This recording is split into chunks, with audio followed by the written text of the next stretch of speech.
একটি concrete vibrator ব্যবহার করার এই স্টেপ বাই স্টেপ গাইডে আপনাদের সকলকে স্বাগতম। কংক্রিট ভাইব্রেটর ব্যবহার করার উপযোগিতা। একটি কংক্রিট ভাইব্রেটর শক্তিশালী ও টেকসই কংক্রিট পাওয়ার জন্য কংক্রিট প্যাডের থেকে এয়ার পকেট সরিয়ে নতুনভাবে ঢেলে দেওয়া কংক্রিটকে দক্ষতার সাথে কম্প্যাক্ট করে এবং সামঞ্জস্যপূর্ণ করে। কংক্রিট ভাইব্রেটরের অংশ। থ্রেডেড কাপলিং মেশিনের মেকানিক্যাল অ্যাসেম্বলি বজায় রাখে। থিকেন্ড শেল মেশিনের অভ্যন্তরীণ উপাদানগুলিকে রক্ষা করে। কুলিং পোর্ট অতিরিক্ত বায়বীয় উষ্ণায়ন প্রতিরোধ করে। অন অফ সুইচ ভাইব্রেটরকে শক্তি সরবরাহ করে।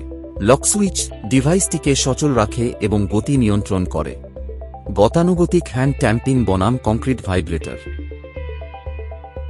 কংক্রিট ভাইব্রেটর দক্ষতার সাথে কংক্রিট প্যাড থেকে এয়ার পকেট অপসারণ করে এবং কংক্রিটে সামঞ্জস্য আনে। প্রথাগত হ্যান্ড ট্যাম্পিং ধীর, অসামঞ্জস্যপূর্ণ এবং শ্রমনিবিড়, যার ফলে কংক্রিট দুর্বল হয়ে যাওয়ার সম্ভাবনা থাকে। নিরাপত্তা ও সতর্কতা অনুসরণ করতে হবে। মেশিনের সাথে কাজ করার সময় সর্বদা সেফটি গগলস, সেফটি গ্লাভস, কান সুরক্ষা আনুষঙ্গিক, সেফটি জুতা এবং সেফটি মাস্ক ব্যবহার করুন। নিরাপত্তার জন্য নিয়মিত ড্রিল পরিদর্শন করুন। টুলটি কিভাবে ব্যবহার করবেন।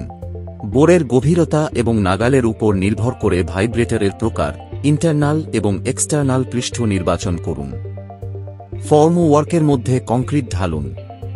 ইন্টারনাল ভাইব্রেটরটি নিচের দিক থেকে নিবেশ করে ধীরে ধীরে এয়ার পকেট মুক্ত করতে করতে ওপরের দিকে আনুন।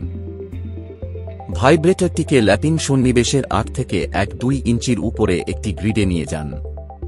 প্রতিটি স্থান 5 থেকে 1-5 সেকেন্ডের জন্য কম্পন করুন যতক্ষণ না কোনো এয়ার বাবেলস তৈরি হওয়া বন্ধ না হয়। অতিরিক্ত কম্পন এড়িয়ে চলুন, বিশেষ করে হাই স্লাইম মিশ্রণের সাথে। এক্সটার্নাল ভাইব্রেটরগুলির জন্য ভাইব্রেটরগুলিকে ঘর্ষণ থেকে সুরক্ষিত রাখুন এবং প্রস্তাবিত সময়ের জন্য চালান।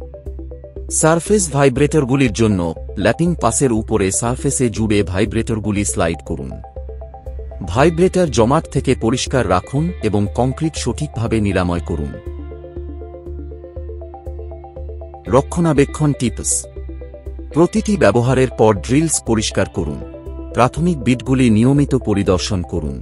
পাওয়ার কর্ড নিয়মিত পরীক্ষা করুন। প্রয়োজনে মেশিনের উপাদানগুলি লুব্রিকেট করুন। মেশিনকে নিরাপদ স্টোরেজে রাখুন। ধন্যবাদ।